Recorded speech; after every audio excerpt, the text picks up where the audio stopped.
Mark, how much has that win last week over Port Vale just re-energised the players as well as, I suppose, everyone else around the club? Yeah, it's always good to get 3 points, especially the position we were in. It gives us a lift, gets us out of the bottom two.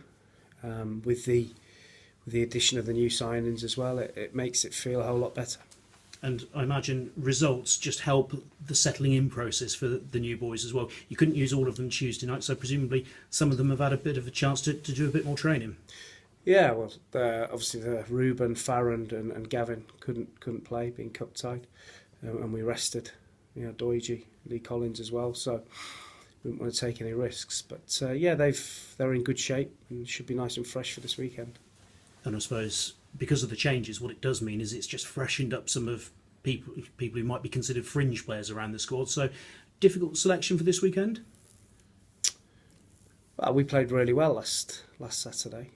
Defensively, we were really sound, and we had some decent moments in attack. So it won't be too different from that. There still might be a couple of signings before the weekend, but remains to be seen if we put them in the team straight away or not. And you talk about possible new arrivals there. Obviously, the search continues with the momentum that you've got, having got people in early. Has it got any easier to bring people into the club? No, it's difficult. We always knew it was going to be difficult. You have to work really hard. It's you think you've got somebody in, and it changes at the last minute. Somebody else comes in for them. They go somewhere else. So no, it's really hard, and you can't just have one target. You have a list of many. So we are working really hard to try and make additions to the squad so that come the end of April, we're not kicking ourselves because we haven't done enough and we haven't got enough quality in the squad. I suppose the one advantage that you have got is that you're able to sign players on a permanent basis rather than just offering loans. Does that make it any easier trying to get players in because you can offer them a little bit more security maybe? I think that applies to everyone. Every club you can sign players permanently, and some players just want to come on loan to see what it's like. But we'd prefer to sign players permanently.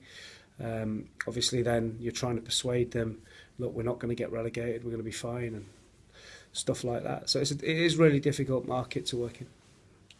What's the arrival of the new boys done for the existing players here? Have you noticed them sort of raising their games at all? I think you look at the game on Saturday against Port Vale. The two defenders came in and gave us a bit of solidity at the back and a little bit of know-how. Obviously, Gavin Gunning's a little bit of a throwback in terms of he wants to speak and talk and shout at people and get them in the right positions. Farron's a big 6'4" quick centre back, and so that gave us that little bit of solidity. And then when you've got Ruben up front with Doige, you always have a chance of scoring a goal. You mentioned Gavin, I suppose leadership qualities there is what it is, and is that something that maybe has been lacking in the team in some areas? Definitely difficult to find. The academies are breeding that out of players. So those kind of players, you don't have to be a shouter and a screamer to lead. You can lead by example, or you get the respect of your teammates. But he is an old-fashioned one in terms of he never shuts up, and in a good way, and that's something that we need. And is that something actually you tell Scott? Look, don't get that out of players. Keep it in them if you possibly can. No, it's important that you have players that can affect every situation on the pitch. If that's by opening the mouth and pushing people about, then it's a big factor. Like I say, I think it's going out of the game. Swindon, obviously, this weekend, one of your old clubs. Does that make it any different going there to anywhere else? No, still 3 points. It's a game that we want to win. We want to follow on from last Saturday. It's a big club in League Two, Swindon, big crowd, big stadium. So they'll be hoping to get the points to try and get back in the playoff picture, and we've got try and get 3 points for a different reason. But no, it's still 3 points at stake, and three that we're desperately going to try and get. And I suppose there's only a couple of stops at the railway line as well, so potential for Rovers to take a fair few as well. Hopefully, yeah. Hopefully it's not too far for them and they can travel in their numbers. Are you surprised that Swindon aren't a little bit higher up the table? Because obviously, the expectation of their fans probably would be that they might be.